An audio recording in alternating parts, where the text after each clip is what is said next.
braçal, né? E ficou uns dias ali só recebendo, mas precisa, pastor, também. Folga da mente, trabalhando com os braços, né? Por isso que a igreja ficou bonita, não tem? Tá brincando? Ficou bonita apesar de nós, né? Glória a Deus. O Tiago falou sobre os folhetos, e nós temos alguns folhetos lá atrás, viu? Aí você pega alguns, né? Pega um cento. Tu pegou logo 500, Tiago? Tiago pegou tudinho. Acho que ainda tem alguns lá atrás.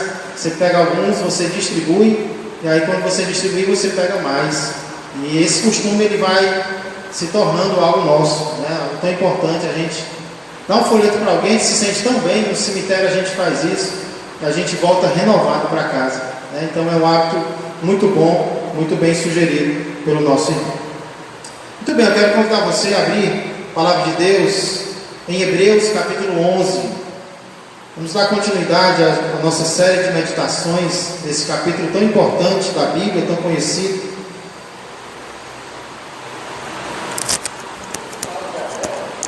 Sim. Hebreus capítulo 11. Vamos ler o verso de número 4.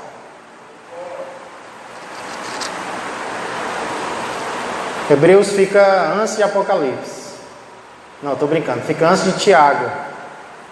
De onde é que fica Tiago, pastor? Antes de 1 Pedro. É mais para perto de Apocalipse. Hebreus, na minha Bíblia, é 1593. Amém? Hebreus capítulo 11, verso de número 4. Diz assim a palavra de Deus: Pela fé, Abel ofereceu a Deus mais excelente sacrifício do que Caim, pelo qual obteve testemunho de ser justo, tendo a aprovação de Deus quanto às suas ofertas. Por meio dela, também mesmo depois de morto, ainda fala. Glória a Deus. Pai amado e Pai querido, obrigado, Senhor, por mais esse ajuntamento que o Senhor nos permitiu ter. Obrigado por ter nos trazido a este lugar, por ser Deus na nossa vida, no nosso coração, por ser o Deus das Escrituras, a qual, Senhor, agora nós acabamos de ler e na qual nós iremos meditar, Pai. Esclarece-nos por meio do Teu Espírito Santo, nos ajuda, Senhor, a compreender a Tua palavra e a colocá-la em prática nas nossas vidas. Ajuda-nos a entender, Pai, as lições que o Senhor quer nos ensinar por meio deste Teu servo, Abel, o que ele fez e que serve de lição para nós também ainda hoje, Pai. Tudo isso nós pedimos e agradecemos. Em nome de Jesus Cristo. Amém. Eu não sei quantos de vocês já assistiram certa pegadinha, na qual uma pessoa qualquer é convidada a realizar serviços em uma funerária. Limpar, varrer a funerária. E ali, diante daquela pessoa, existe um caixão e supostamente um corpo de um morto ali naquele caixão. De repente, o suposto morto se levanta de uma vez e começa a dizer algo para aquela pessoa que está ali. Diz algo para ela e a reação não poderia ser outra. A pessoa se assusta, quase morre de verdade e sai correndo dali. E o pior é que eles deixam a porta fechada, trancada, para a pessoa morrer logo do coração naquele momento. Mas a pessoa sai daquele lugar, a reação dela é querer fugir dali. E por que essa reação, irmãos? Por que essa reação de susto? É porque é óbvio que nenhum morto fala. Morto deixa de fazer qualquer outra coisa, inclusive falar. Ele não fala mais. Ou será que fala? Será que os mortos ainda falam? Será que os mortos ainda podem falar? Nós vamos já responder essa pergunta. Mas antes, eu queria lembrar vocês que Hebreus capítulo 11 é o capítulo da fé por excelência da Bíblia. E nos versos de 1 a 3, o autor de Hebreus fala sobre a fé de uma forma, digamos, geral. Ele diz o que a fé é, para o que a fé serve. Só que aí, a partir do verso 4, o autor de Hebreus vai começar a citar CPFs da fé. Ele vai começar a citar pessoas reais que demonstraram fé na sua vida e, através da fé que eles tiveram, eles realizaram coisas extraordinárias para Deus. Obrigado, irmãos. E o primeiro exemplo desses muitos exemplos que o autor de Hebreus vai citar não é Adão, não é Eva. Interessante, é o filho deles, é Abel. Por que o autor de Hebreus não começa falando sobre Adão e Eva? Será que Adão e Eva não tiveram fé? Eu acredito que sim. Mas por algum motivo o autor de Hebreus achou melhor falar sobre o filho deles. Aliás, sobre um dos filhos deles, Abel. E a pergunta principal que nós queremos responder essa noite é: o que a fé de Abel o capacitou a fazer? O que a fé deste homem chamado Abel, cuja vida é narrada lá em Gênesis, o capacitou a fazer e também me capacita e te capacita? Em primeiro lugar, aqui nós vemos que a fé de Abel o capacitou a oferecer um sacrifício agradável a Deus. A fé que Abel teve o capacitou a oferecer um sacrifício que agradou a Deus. Mas espera aí, pastor. Um sacrifício que agradou a Deus? Mas não é todo sacrifício que nós fazemos que agrada a Deus, não? Interessante, irmãos. O carro do lixo passa na nossa calçada e não é tudo que ele leva. Você já percebeu? Tem coisas que a gente coloca na calçada e o carro do lixo não aceita. Mas a gente quer que Deus aceite tudo que a gente oferece para Ele. A gente acha que podemos servir a Deus de qualquer maneira, de qualquer forma, que para Deus está tudo bem, para Deus está tudo bom. Se às vezes até algo que você oferece para o flanelinha que guardou o seu carro, ele reclama. Se não for o que ele quer, ele reclama. Mas para Deus não. Para Deus pode ser de qualquer maneira. Deus aceita tudo que eu ofereço para Ele. Olha o dedinho. De forma nenhuma. Nem todo sacrifício agrada a Deus. Nem toda oferta agrada a Deus. E algo que mostra isso é a história de Caim e de Abel. Você não precisa ir lá, mas em Gênesis capítulo 4 diz que depois de uns tempos, os dois irmãos, Caim e Abel, trouxeram cada um uma oferta ao Senhor. Abel primeiro, Caim depois. Caim era o mais velho, Abel era o mais novo. E depois de um tempo, os dois trouxeram algo a Deus.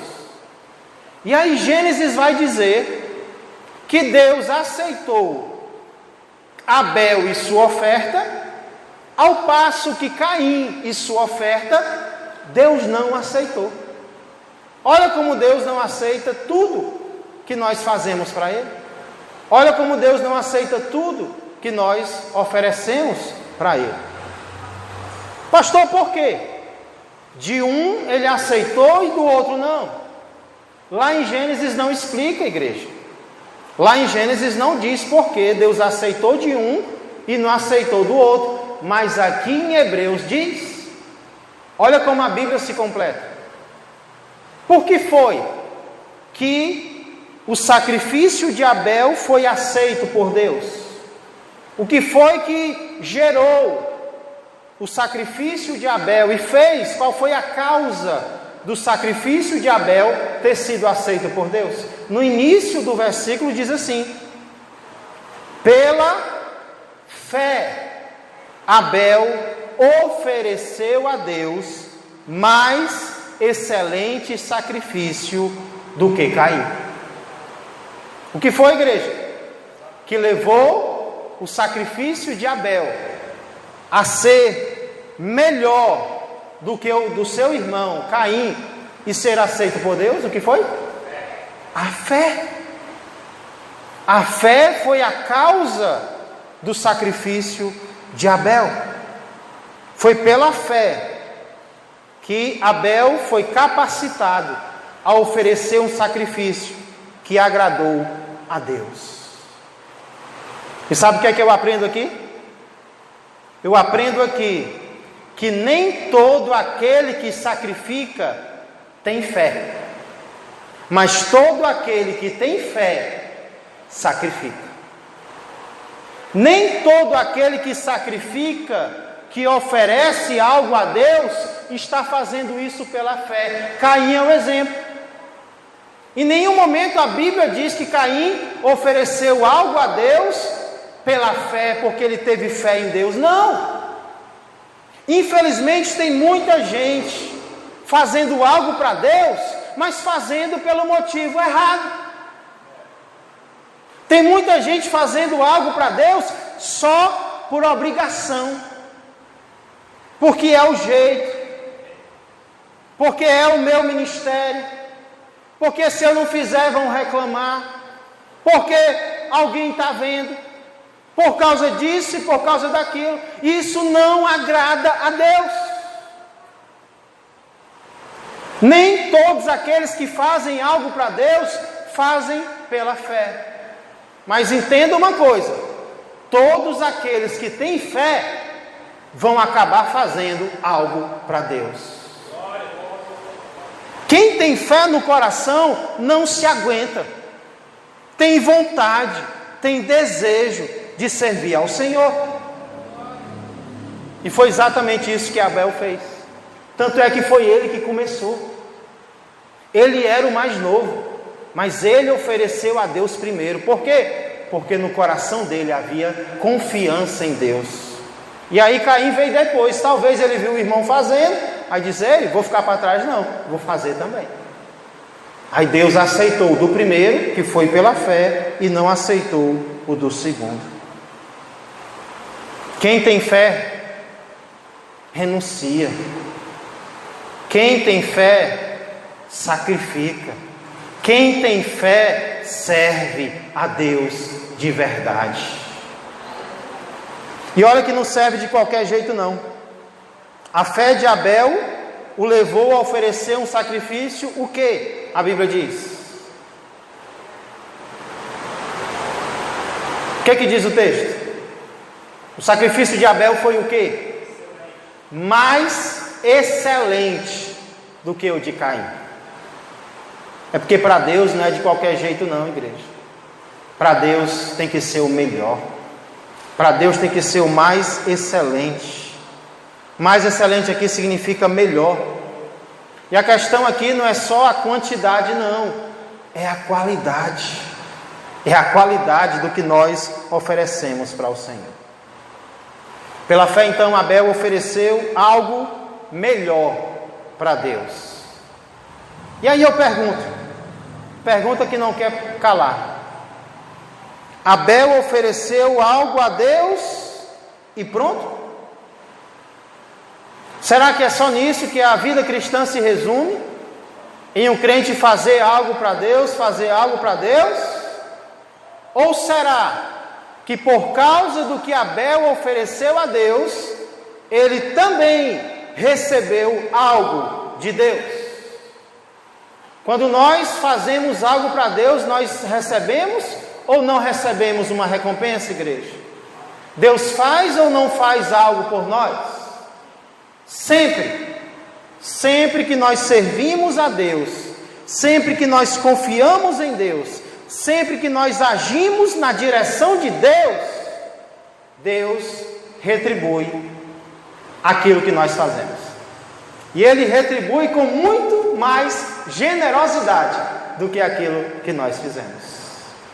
Olha o que o texto diz, depois de falar sobre o sacrifício de Abel. Pela fé Abel ofereceu a Deus mais excelente sacrifício do que Caim. Isso aqui foi o que Abel fez. Agora olha o que foi que Abel recebeu, pelo qual, pelo seu sacrifício, obteve testemunho de ser justo. Entenda uma coisa: Abel agiu pela fé, mas Abel também recebeu de Deus. Abel também recebeu algo do Senhor. E nós já vimos que a fé foi a causa. Havia fé no coração de Abel, mas a Bíblia diz que ele só foi reconhecido como justo depois que ele sacrificou.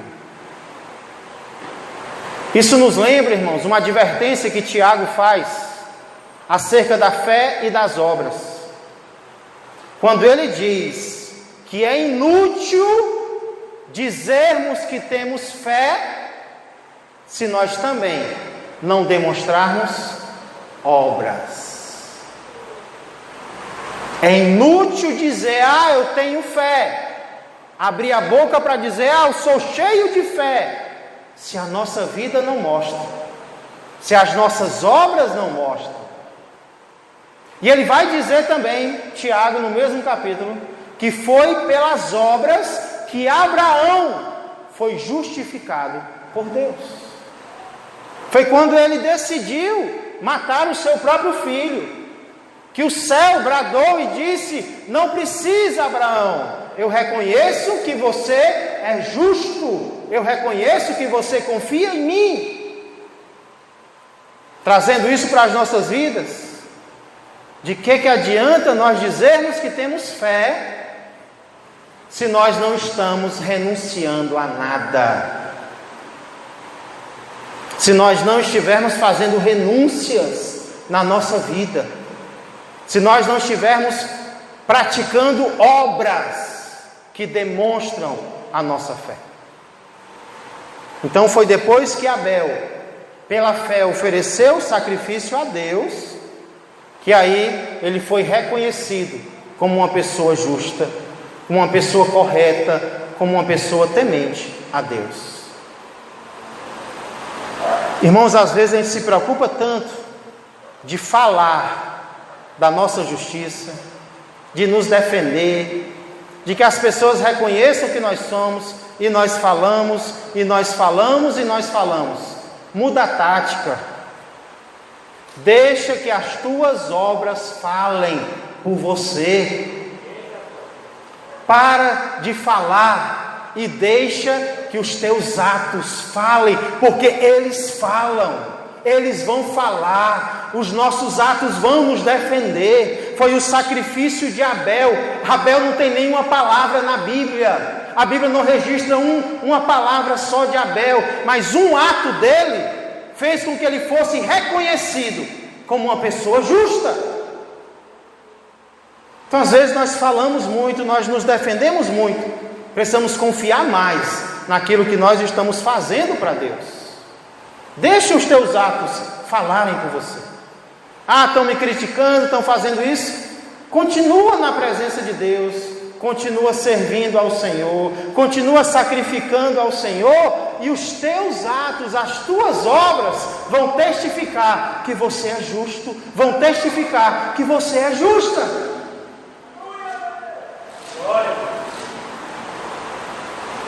Então Abel ofereceu um sacrifício a Deus.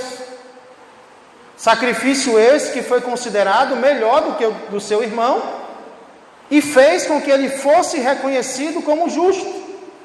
Só aí já seria bom demais sacrificar ao Senhor, não é? Mas o versículo diz ainda outra coisa sobre o sacrifício dele. Olha a continuação do versículo. Nós já vimos que pela fé Abel ofereceu a Deus mais excelente sacrifício do que Caim, pelo qual obteve testemunho de ser justo. Mas olha o que o texto diz agora: tendo a aprovação de quem? De Deus, quanto às suas ofertas.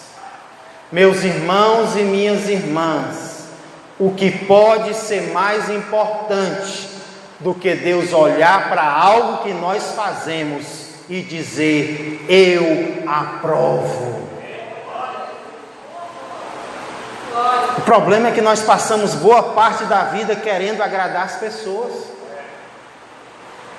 Ficamos preocupados se fulano vai gostar, se cicrano vai aplaudir, se beltrano vai curtir, se o outro vai comentar, se alguém vai compartilhar. Mas qual deve ser a nossa maior preocupação? Não é se a terra nos aprova, por mais importante que isso seja às vezes, mas é se o céu diz sim para o que nós fazemos para Ele. Por que, pastor, que é mais importante agradar a Deus do que aos homens? Eu vou explicar para você um dos motivos. Um dos motivos é porque as pessoas não mudam a opinião de Deus sobre nós. Mas Deus pode mudar a opinião das pessoas a nosso respeito. Não adianta você agradar o mundo inteiro, porque o mundo inteiro não muda a opinião de Deus sobre mim e sobre você. Mas se nós agradarmos a Deus, uma pessoa só, Ele sozinho pode mudar a opinião do mundo inteiro a nosso respeito. É por isso que Ele tem que ser o nosso alvo principal, o nosso alvo maior. Não que a gente vá sair por aí pisando no pé dos outros, estou nem aí para você, viu? Só quero agradar a Deus. Não. Mas entre os homens e Deus, eu vou agradar o meu Deus. E aí se alguém olhar com cara feia para mim, eu não vou ter medo. Porque Deus pode mudar o coração dele, como muitas vezes Ele faz. Mudou o coração do Tiago, acerca dos vizinhos dele. Pode mudar o coração de qualquer pessoa, acerca de qualquer pessoa. Vamos nos preocupar então em agradar ao Senhor, porque o sacrifício de Abel teve o testemunho de Deus de haver agradado ao Senhor. Irmãos, aqui nós vemos então que através da fé Abel foi capacitado a oferecer um sacrifício agradável a Deus. Aqui nós vemos a causa e a consequência do nosso sacrifício. Qual é a causa do nosso sacrifício? O que é que deve gerar um sacrifício de alguém? A fé. E qual deve ser a consequência, ou qual é a consequência do nosso sacrifício? A recompensa de Deus. Então, raciocina comigo. Quem tem fé, sacrifica. E quem sacrifica, é recompensado por Deus. Essa é a primeira verdade que nós aprendemos aqui em Hebreus 11:4. A fé de Abel o capacitou a oferecer um sacrifício agradável a Deus. Você quer oferecer um sacrifício agradável ao Senhor? Então isso deve partir do seu coração cheio de fé para com Ele. Mas em segundo e último lugar, aqui nós aprendemos também que a fé de Abel o capacitou a continuar falando, mesmo já estando morto. Vou repetir. A fé de Abel o capacitou a continuar falando, mesmo já tendo morrido. Abel continuou falando, mesmo já estando morto. Pois não, Tiago?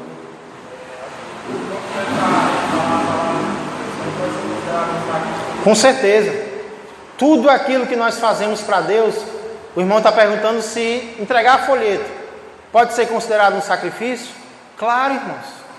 Tudo aquilo que nós fazemos para Deus pela fé, ou seja, com o coração grato ao Senhor, fazendo para Deus, é um sacrifício para Ele.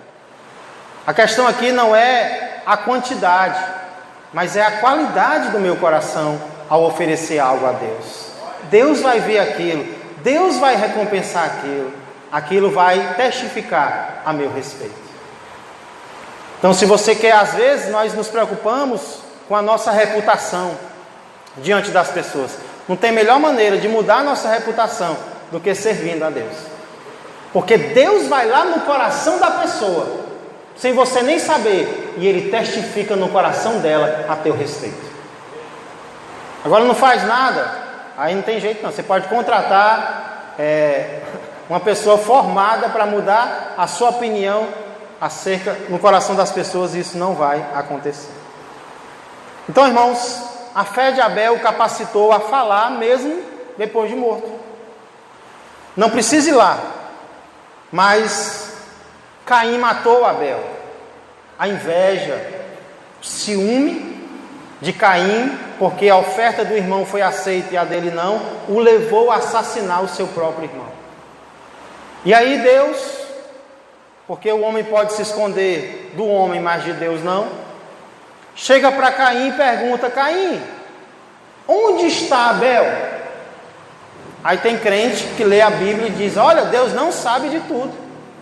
Deus precisou perguntar para Caim onde estava Abel. Deus não perguntou a Caim onde estava Abel para saber. Deus perguntou a Caim onde estava Abel para que Abel assumisse o que ele tinha feito. Era uma oportunidade que Deus estava dando. E aí Caim dá a entender: não sei, por acaso eu sou o guardador do meu irmão? E aí Deus pergunta a Caim: Caim, o que foi que você fez?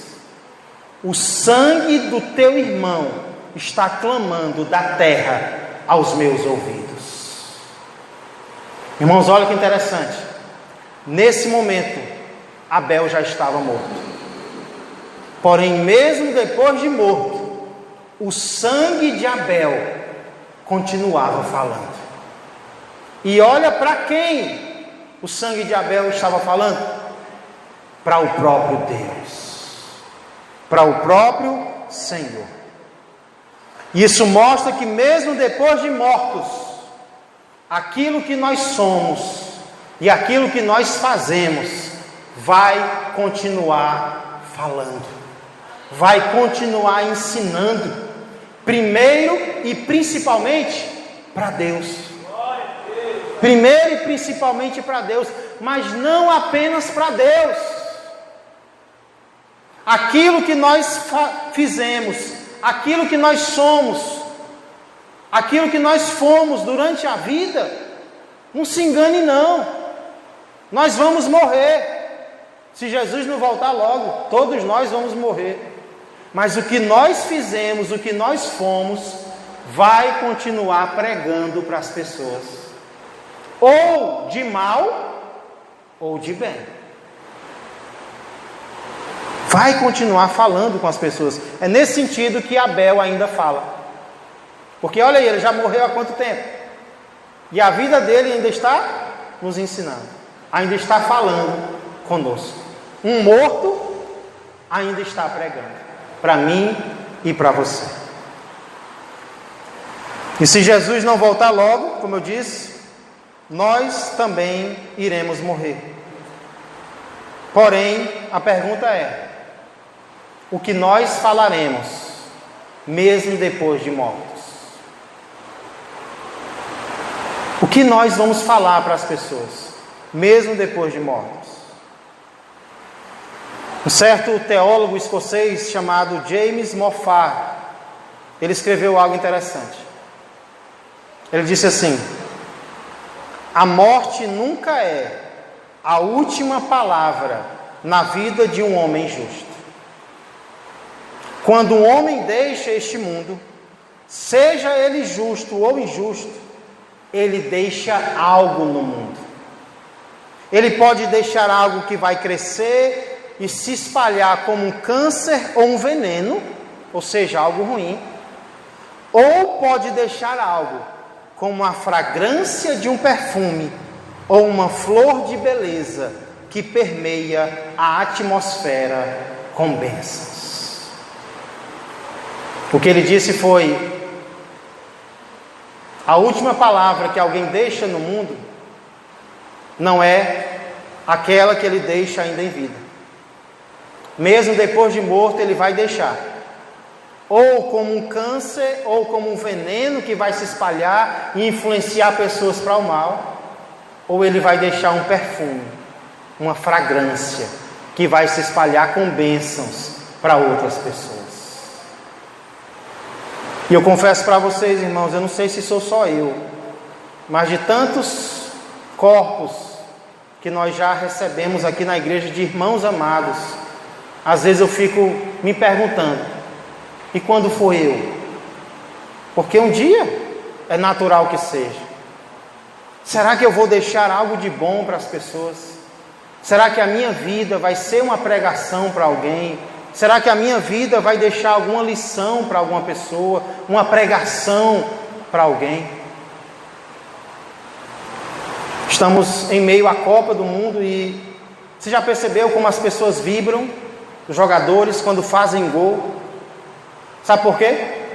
Porque eles sabem que em plena Copa do Mundo, quem faz um gol deixa uma marca, deixa um legado que vai ficar mesmo quando ele já tiver morrido. Mas alguém vai lembrar, fulano de tal fez um gol na Copa do Mundo, foi o artilheiro da Copa do Mundo, foi o campeão da Copa do Mundo. E assim também deve ser o crente. Eu sei que um dia eu vou partir, mas eu quero deixar uma marca aqui nesse mundo. Muitas pessoas olham para Abel e dizem, coitado do Abel. Abel foi uma vítima, foi morto pelo irmão, e de fato ele foi uma vítima. Como muitas vezes nós seremos, irmãos. Muitas vezes só pelo fato de termos fé, de sermos crentes, nós seremos perseguidos, nós seremos injustiçados, nós seremos maltratados. Sim, muitas vezes eu e você seremos vítimas. Mas Abel não foi só uma vítima. Abel foi um crente que pela fé ofereceu um sacrifício a Deus, que foi aceito por Deus e que trouxe recompensa para ele. E o que é interessante é que a recompensa de Abel não foi só durante a vida, não. Abel foi recompensado, está sendo recompensado, mesmo depois de morto. Então, recapitulando lá, aquela corrente, quem tem fé, sacrifica. Quem sacrifica, recebe recompensa. E segundo Abel, a vida de Abel, recebe recompensa, não apenas vivo, mas mesmo depois de já ter morrido. Essa é a verdade acerca do crente. E o interessante é que o nome Abel, alguém sabe o que significa? Abel significa sopro. E de fato, como um sopro, a vida dele se foi. Mais novo do que o seu irmão, morreu mais cedo. E a nossa vida também um dia vai acabar que nem um sopro. Mas o mais importante não é o número de anos que nós vivemos, mas o legado que nós deixamos, a marca que eu e você deixamos. Então a pergunta é: que legado você está deixando? Que vida você está vivendo? Para que quando eu e você partirmos, alguém possa chegar e dizer: foi um exemplo para mim. Eu aprendi com ele. Assim como ele ou ela se sacrificou para Deus, eu também quero me sacrificar. Eu também quero servir a esse mesmo Deus. Que assim nós sejamos, irmãos. Que assim como a vida de Abel ainda fala, a minha vida e a sua vida esteja caminhando para também falar quando nós partirmos. É isso que Deus quer de mim e de você. Vamos orar. Quero convidar os irmãos aqui à frente para nós fazermos uma oração juntos.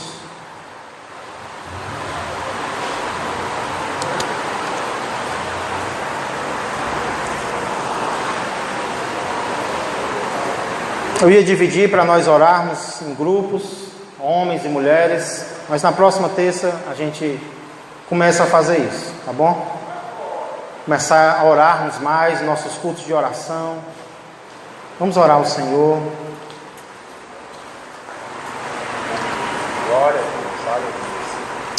Senhor Deus e amado Pai, aqui estamos, no final deste culto, Senhor, de oração, no qual, Senhor, nós nos esforçamos, Pai, para sairmos de nossas casas. Alguns estão vindo do trabalho, Senhor, no qual se cansaram, no qual se esforçaram, Pai, mesmo assim, Pai, pela fé, com fé no coração, Pai, crendo na Tua existência, crendo, Pai, no Teu amor, que Tu és um Deus que vê, que és um Deus que recompensa, Pai, vieram a este culto, estão, Pai, assim como Abel, te oferecendo um sacrifício, Senhor, te oferecendo uma oferta, Pai, um culto agradável a Ti, Pai. Obrigado porque o Senhor aceitou a oferta de Abel, e o Senhor também aceita a nossa, Pai, miseráveis pecadores que somos. Muitas vezes, Senhor, não temos os recursos que gostaríamos de ter, mas temos já, Senhor, aquilo que pode agradar aos Teus olhos, Pai. O Senhor já nos deu aquilo com o qual nós podemos Te servir. Então agora, Pai, nos perdoa por qualquer incredulidade, qualquer espírito de reclamação, de murmuração. Não, Pai, não é isso que Te agrada. Não é Te servir reclamando, não, Senhor. É Te servir com fé no coração, dizendo: eu estou fazendo para o meu Deus, que já fez tanto por mim. E é tão bom, Pai, quando nós sentimos que o Senhor está recebendo. O que mais importa não é o homem reconhecer, Pai, por mais importante que isso seja, mas é o Senhor reconhecer. E a Tua palavra diz que tudo aquilo que nós fazemos para o Senhor não é em vão, se nós fazemos com fé, se nós fazemos com amor. Pai, nós temos que pensar no nosso fim. Nós temos que reconhecer, Pai, que um dia nós também partiremos, uns mais cedo, outros mais tarde. Mas se o Senhor Jesus não voltar logo, todos nós iremos. E um dia, Pai, as pessoas estarão visitando o nosso corpo, estarão olhando para o nosso corpo e estarão dizendo: Senhor, algo negativo ou algo positivo. E nós queremos viver de tal forma, Pai, que mesmo depois de mortos, a nossa vida ainda esteja pregando, Senhor, a nossa vida ainda seja uma pregação para as pessoas, nós ainda estejamos falando, nós ainda estejamos ensinando, alguém esteja lembrando de algo que nós fizemos para Ti, e esteja renovando a sua vida através de nós, Pai. Eu creio que o Senhor nos capacita a fazermos isso, porque a fé capacitou Abel a falar mesmo depois de morto. A nossa fé também, Senhor, está nos capacitando a fazermos isto, Pai. Muito obrigado, Pai.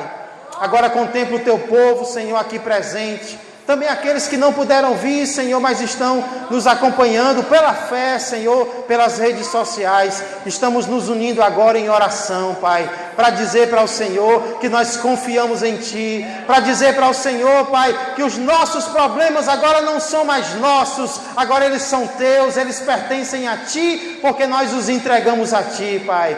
Seja aquele parente de coração duro que ainda não se rendeu ao Senhor, ou talvez que já se rendeu, mas, Pai, voltou para o mundo agora, Pai. Toca no coração dele, Pai, quebranta o coração dele ou dela para se render novamente ao Senhor. Seja, Pai, aquela enfermidade, Senhor, que não quer ser sarada, mas ela não tem querer. Quem tem querer é o Senhor, Pai, que cura toda e qualquer enfermidade, Pai. Senhor, abre portas de emprego, sê com os enfermos, sê, Pai, com os oprimidos, liberta os cativos, Senhor, de todo o mal. Repreende, Pai, a fúria de Satanás, que ele seja derrotado no meio do Teu povo e através, Senhor, também da vida daqueles pelos quais nós oramos. Pai, contempla agora o pedido no coração, no interior de cada um daquele que aqui veio com o coração cheio de fé. Pai, recompensa agora, responde agora, Senhor, dá resposta agora, em nome de Jesus. Pai, sê com o nosso país, governa, Pai, a nossa nação, e não apenas a nossa nação, mas todas as nações do planeta, nós entregamos a Ti. Entregamos, Pai, o restante desta semana, guia tudo conforme a Tua vontade, pois tudo isso nós pedimos e já agradecemos, em nome de Jesus Cristo. Que a graça do Senhor, que o amor do Pai e que a comunhão do Espírito Santo permaneçam e cresçam mais e mais na vida e na família de todos vós. Uma ótima noite a todos, que Deus os abençoe.